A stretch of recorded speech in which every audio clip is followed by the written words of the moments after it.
What is going on, guys? We're back again with another video. In today's video, we're going to be checking out the free agents in this offseason. Yes, I know the postseason is still going on, but with some of these teams dropping out, a lot of the teams are going to be looking at some of these guys on the market. Now, obviously, we only got 8 teams left in the postseason when I'm recording this video, so, a lot could really change. They break it down by position right here, which is really cool.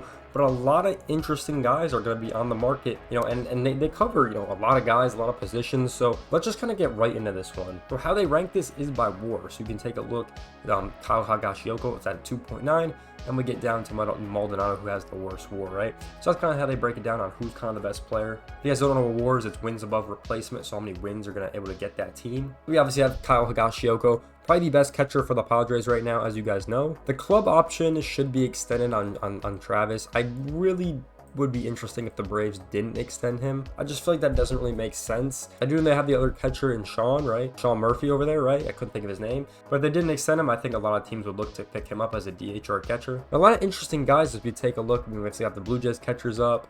Gary Sanchez on the Brewers is currently up with the mutual option. So not a whole crazy amount of catchers are going to be up on the market, but I think the top 2 will probably be the most important, though, in my opinion, or the biggest names I think on here. But taking a look at the first baseman, obviously I think Pete Alonso is the biggest one we have. Christian Walker was obviously very good for the Diamondbacks this season, but he's not the biggest name. He's a little bit older than Alonso as well, and Alonso had a great postseason. I think the Mets will re-sign him, but I think it's definitely going to take some time for sure. Yeah, Christian Walker is a very interesting one. I don't know if the Diamondbacks will resign him. There's a lot of teams I think that can maybe use an upgrade in that first base position or the DH position. But a lot of guys on here, the Rhys Hoskins thing is interesting because he can opt out as well. The Yankees, we'll see if they take back Rizzo. I really don't think so. But a lot of interesting first baseman Paul Goldschmidt. We'll see if he gets another contract to play. Not totally sure if that's going to happen. Same with Yuri Gurriel. He's obviously 41 down here. The first baseman market, I would really say, is around Pete Alonso and probably Christian Walker. I feel like Alonso more, but I feel like these guys really have a good chance to re-sign. So I don't know, wait and see, but not a whole lot of first baseman on the market. Take a look at second baseman. We can obviously have a lot of bigs playing here. Obviously, Gleyber Torres from the Yankees is a big one. Now, I've heard of a ton of rumors about him. I really don't know what's going to happen with him. I know the Yankee fans don't really want him back, but he's also played really good this postseason, so we'll kind of wait and see. Also got extremely good WAR at 5.3, so that's really good. Brandon Lau on the Tampa Bay Rays. He's got the club option. I would imagine they take him back, but you never know. He could definitely go somewhere. And then we got guys like Jorge Polanco that have been good in the past, Whit Merrifield, Farmer. So definitely some interesting guys, even Drury down here. Yeah, I feel like Gleyber Torres will be the only big second baseman to get really signed. I think a lot of these guys will probably re-sign or just not get a contract. All right, so taking a look at the shortstop position, obviously Willy Adames is the best shortstop, right?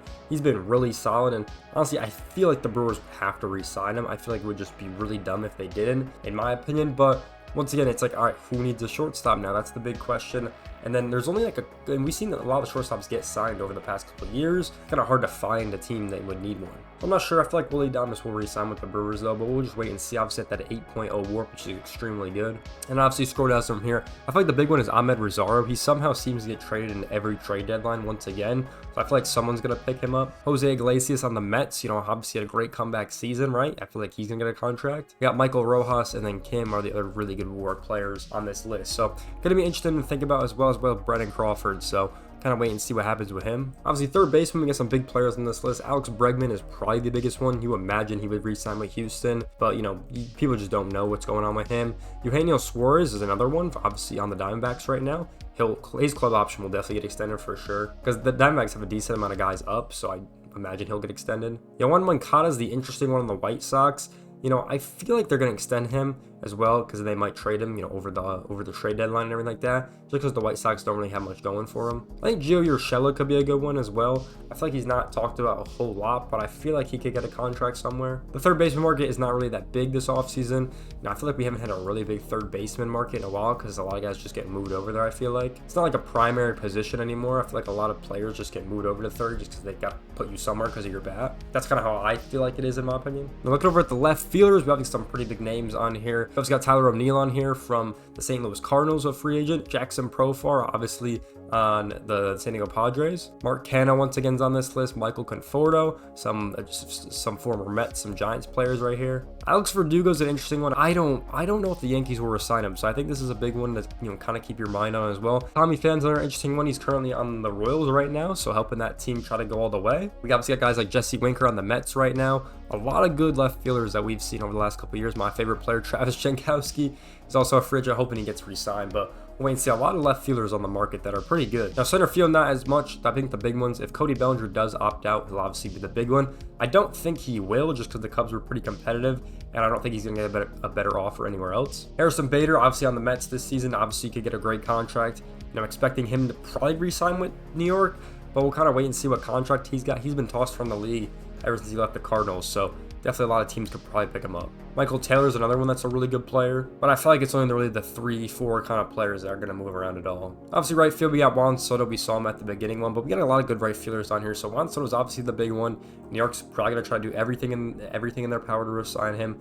I think Santander is a good one, and so is Teoscar Hernandez. Just because Santander obviously with the Orioles and then Teoscar Hernandez with the Dodgers, so both playoff teams. The interesting thing on the Orioles is like I feel like they might not resign him just because they have all that young talent they want to eventually get to the league. So I feel like he could definitely be on the market to go somewhere else. And Teoscar Hernandez obviously been with Seattle, now he's with the Dodgers. I would imagine he gets resigned just because he's been that guy for him. But when you're good like that, you can honestly go anywhere. Max Kepler's obviously on here from the Twins. Jason Hayward's on here as well from the Astros. So he's been bouncing around the league as well. Really good with that Dodgers team.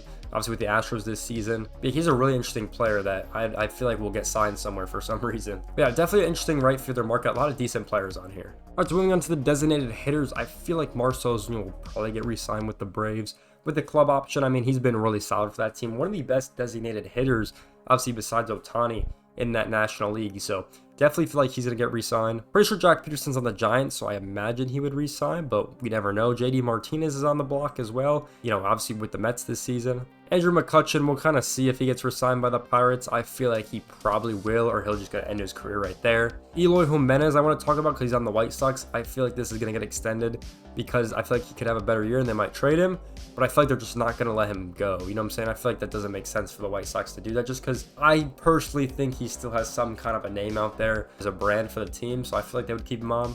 Yeah, decent amount of designated hitters to get, but you can pretty much put anyone at the DH slot, so these guys are just been there for most of their careers, I want to say. Now we're going to look at starting pitching. A lot can change with it. There's a lot of starting pitchers. This is a big pitching market, I feel like. When we take a look at a lot of these guys. A couple big free agents, I think, for the hitters. But we got a big pitching market this offseason. So take a look. Corbin Burns is obviously the most known. He was obviously with the Orioles this past season. Pitched incredible with them. With his first outing, the team is just horrible, you know what I'm saying? So that kind of sucks for him. I definitely think he's going to get picked up. He's been the best pitcher. Garrett Cole should not opt out of this contract. I know I talked about this with a couple of Yankee fans before, but Garrett Cole is not going to get more money and he's not going to get on a better team, so he should not opt out of that contract. If he does, he's kind of stupid. Blake Snell can opt out of his contract. Now, I feel like Snell will opt out of this contract just because if you look at his second half of his season, he had an under a 1 ERA. It was actually an insane second half. Probably the best pitcher to have a second half was Blake Snell. So I think he's going to opt out of this contract. I think he's going to try to get more money and get on a better team because I think he wants to win again. I think that's the main thing for Snell. I think he does want to win again. So I feel like he's going to opt out and get on a better team, and he's going to be a big option if that does happen. Kikuchi's obviously up at the end of this season, so I think a couple of teams will probably sign him. Not probably the first name I feel like most teams will go with, but I could definitely see him getting signed later in the offseason. Michael Walker has the player option, obviously with the Royals right now. I feel like he's going to extend that just because of the season the Royals are having. Freddie Peralta's club option is going to get extended by the Brewers 100%. If he doesn't, that would be interesting, but I feel like it would. It just doesn't make sense for the Brewers to let him go. I think the biggest pitching free agent is probably Max Fried, just because he's been dominant, especially towards the end of the season. He's been really good, and we'll see if the Braves are able to retain him. Obviously, the Braves, have those interesting contracts with a lot of different players, so they might have to spend, a lot amount of money like they've been doing with Austin Riley. So kind of wait and see if the Braves pick him up. If not, he can help a lot of teams out for sure. Jack Flaherty is another one of the Dodgers right now, currently going to be a free agent after this season. Can help a ton of teams, honestly. Nathan Eovaldi is the player option. I feel like he would extend it. I feel like it'd be kind of weird if he didn't do that. And we're going to scroll down the list, obviously, but we can see a lot of names. Obviously, Sean Manaea is in the postseason. I doubt he'll opt out of that contract, especially with the Mets becoming even better this season. I think they have a lot of rookies coming up at, in 2025 or 2025, 2026. So I doubt he's going to opt out of that contract. Interesting one is Clayton Kershaw's player option. I feel like he's going to extend it, but I don't know if the Dodgers really want him at this point. Kyle Hendricks might get re-signed by the Cubs, but I feel like if he doesn't, he could maybe be done unless he gets picked up somewhere else. But there's a lot of guys on this list. I mean, Nick Pavetta's been really good, right? A lot of players on this list have been really good. Alex Cobb, obviously, with the Guardians right now. A lot of interesting players that are on this list that, could maybe get picked up or maybe had good rides in the past, but Gonna be interesting to see on that side. Relief pitcher Tanner Scott is gonna get picked up. He's been the best relief pitcher, and he was really talked about at the trade deadline as well, so he's definitely gonna get picked up. I like David Robertson is a very interesting one. If the mutual option doesn't go through, I think he could get picked up. Same with Chapman, obviously with the Pirates this season. Clay Holmes will be an interesting one if he got picked up. Kenley Jansen might get picked up. There are a lot of players that you just need bullpen depth for, so I feel like a lot of names are gonna be on here. But guys like Jose Leclerc would be an interesting one. Kirby Yates would be an interesting one. But I feel like with pitchers, it's a lot of re-signing. I feel like the pitchers pretty much stay with their teams for most of the time, unless you're a big name player.